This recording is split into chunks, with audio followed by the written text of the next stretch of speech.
Yo, 4 p.m. Central Time today. I am announcing the winner of the Brian Urlacher jersey giveaway at 4 p.m. Central Time on our live stream, recapping this entire week before the NFL draft. And you still have time to enter. Subscribe to the channel, like this video, and put an FGB in the comment section below. But let's go back to what you're here for. I want the Chicago Bears to land an edge, wide receiver, and center in this draft that will impact this team immediately. And I've done two separate ways this past week with the Colts and the Saints being able to be trade back partners, but this one has tickled my fancy. Trading back with the Cincinnati Bengals, which in my opinion is my new favorite, because we get everything that we need to go into win now mode and do it in this year, before next year's stacked draft class where we have 8 picks at the moment. Hello everybody, welcome back to this episode of Just Another Year Chicago Bears. My name is Nick Brody, and as always, thank you for tuning in. Poles loves trading back in NFL drafts, building through the draft on top of it, and I think he'll continue to do it as he's done it in back-to-back seasons as a Chicago Bears general manager. We got Caleb Williams locked in at number 1, so we're just going to move over to number 9 and get some more capital. And again, I'm not trading anything from next year in order to trade up or trade back. I'm keeping all my picks for next year because next year's draft is stacked with talent. But we're getting the guys this year who will impact us for a long time and still have a lot for next year. Now, before I begin today's show, if you want the Chicago Bears to trade back that number 9 pick just a little bit or a lot, doesn't matter,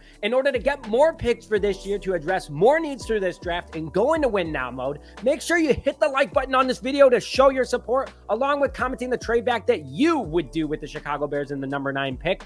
Or again, subscribe, like, and comment FGB to enter that Brian Urlacher jersey giveaway. So let's jump into the Bengals situation and why I want them to be our trade partner. The Bengals still have money. I mean, they have $24.5 million in a cap actually, so they're sitting pretty nice entering the season. And they have a lot of draft picks this upcoming year, 10 to be exact, and 4 being in the top 100. And last year, the Bengals lost Joe Burrow due to an injury and still went 9-8, showing this team has a lot of talent on it. And with him coming back this year with a super young and talented offense, they might want to grab a top defensive edge or defensive piece to enhance their team to be a Super Bowl contender again. I could see them going for a guy like Dallas Turner or Jared Verse. Why? Because they're going to want to pair it with their all-pro edge Tyler Hendrickson, who is coming off a 17.5 sack season, giving him some help on the other side in order to make this defense even crazier in Cincinnati. Bengals also have to start paying their younger players over the next couple of years, so they might want to have a guy on the roster, not go out and get a veteran that costs a lot of money now,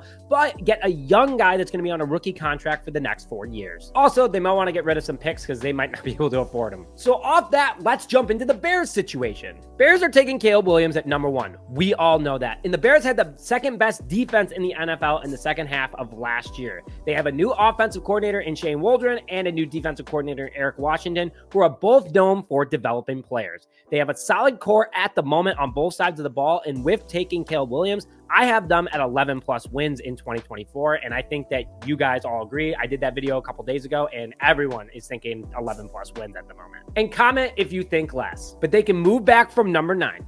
Get a solid edge and wide receiver and center in this upcoming draft for years to come and still be able to build through the draft for even more years to come. So let's jump into that trade back. So like I said earlier in the video, the Chicago Bears will be taking Caleb Williams with that number 1 overall pick. And I'm sending the number 9 to the Cincinnati Bengals, where they're going to send back the number 18 and number 49 pick. Why would the Bengals do this? They could use an edge like I said earlier. And at 18, they're not going to lock in a top guy like Dallas Turner. And why would the Bears do this? It gives them the chance to still get a top edge that they might take a gamble on and a sleeper starter wide receiver. Now, before I get into my number 18 and number 49 picks, make sure you scan the QR code on the screen now to get or go to the link in the description to get your ticket to our 2024 NFL Draft Party at Rizzo's Bar and Inn on April 25th, 2024 at 6 p.m. Central Time. So now I'm going to jump into my 18th and 49 picks. And with that number 18 pick, I am taking Latu edge from UCLA. The 6'5", 259-pound edge runs a 4.64 40 time, has a 32-inch vertical, is in a projected top 20 pick. According to NFLDraftBuzz.com, he has a 58 out of 100 tackling grade, but I think it's because of the fact that no one wants to run towards this guy. His pass rush grade, 99 out of 100. One of the best in the upcoming draft, and if it wasn't for previous injuries, I think this guy would be a top 3 pick in the NFL draft.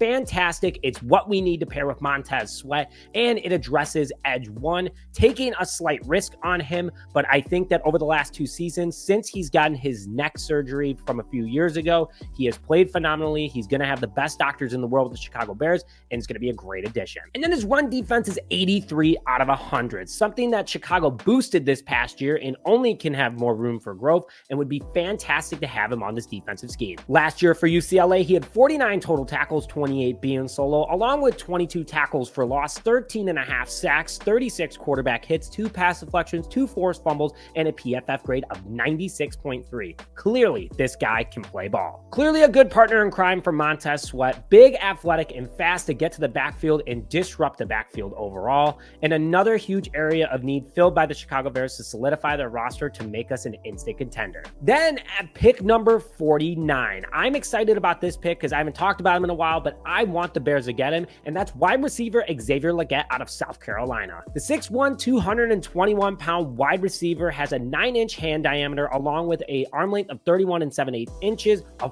40-inch vertical, and a 4.39 40 time.